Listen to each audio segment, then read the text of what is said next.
భారతదేశంలోనే అత్యున్నత న్యాయస్థానమైనటువంటి supreme court chief justice అయినటువంటి గౌరవనీయులు శ్రీ బిఆర్ గవాయ్ గారి పైన ఈ మధ్య కాలంలో సుప్రీంకోర్టు కోర్టు సమయం నందు ఆయన పైన జరిగినటువంటి దాడిని ఈ భారతదేశంలోనే దళితుల యొక్క ఆత్మగౌరవం పైన, అదేవిధంగా ఈ దేశం యొక్క ప్రజాస్వామ్యం పైన, అదేవిధంగా ఈ భారతదేశం యొక్క రాజ్యాంగం పైన జరిగిన దాడిగా ఏపీ ప్రజా సంఘాల ఐక్యవేదిక భావిస్తున్నది. ఎందుకంటే ఈ దేశంలో అత్యున్నత న్యాయస్థానమైనటువంటి సుప్రీంకోర్టు చీఫ్ జస్టిస్ అయినటువంటి గవాయ్ గారు ఒక దళితుడైనందునే ఈ దేశంలో ఇంత దారుణమైన సంఘటన జరిగిందని చెప్పేసి కూడా మేము భావిస్తున్నాం.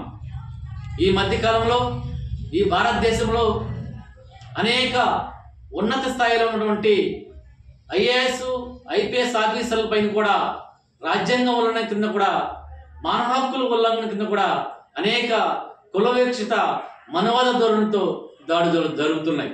ఉదాహరణకు మన హర్యానాలో జరిగినటువంటి ఒక ఐపీఎస్ ఆఫీసర్ పైన ఆఫీసర్ సూసైడ్ చేసుకున్న సంఘటన చూస్తుంటే ఈ దేశంలో కింద స్థాయి నుంచి అగ్రస్థాయి వరకు అన్ని రంగాలలో ఇంకా మనవాద కులహంకార ధోరణి కొనసాగుతుందని చెప్పేసి అనడానికి సాక్షాత్తు ఆ ఐపీఎస్ ఆఫీసర్ సూసైడ్ చేసుకున్న సంఘటనే సాక్షాత్తు మనకు తెలియజేస్తున్నది. అంటే స్వతంత్ర భారతదేశంలో దాదాపు 80 సంవత్సరాలు మనం ఉన్నప్పటికి కూడా ఇంకా కులహంకారం ధోరణి ఈ దేశంలో కొనసాగుతుందంటే ఇంకా ఈ దేశంలో మనవాద సంస్కృతి మరో పునర్నిర్మాణానికి ఆవిష్పోస్తుందని చెప్పేసి కూడా మేము భావిస్తున్నాం.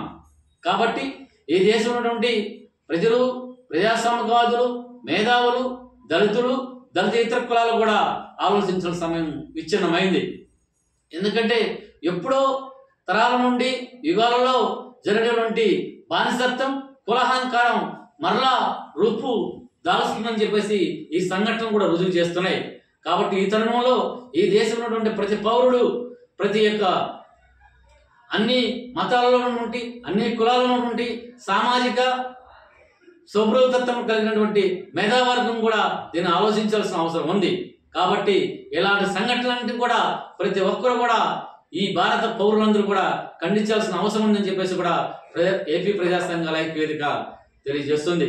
కాబట్టి ఇలాంటి సంఘటనల్ని ఏపీ ప్రజా సంఘాల ఐక్యవేదిక తీవ్రంగా ఖండిస్తూ మేధావులు, ప్రజలు, ప్రజాస్వామికవాదులు కూడా దీన్ని చాలా తీవ్రంగా ఖండించాల్సిన అవసరం ఉందని చెప్పేసి ఈ సంఘటన మీద జరిగినటువంటి వెనకాలటువంటి దుష్ట శక్తులను కూడా శిక్షించాలని చెప్పేసి కూడా మేము విజ్ఞప్తి చేస్తూ జై భీమ్, జై భారత్, జై అంబేద్కర్.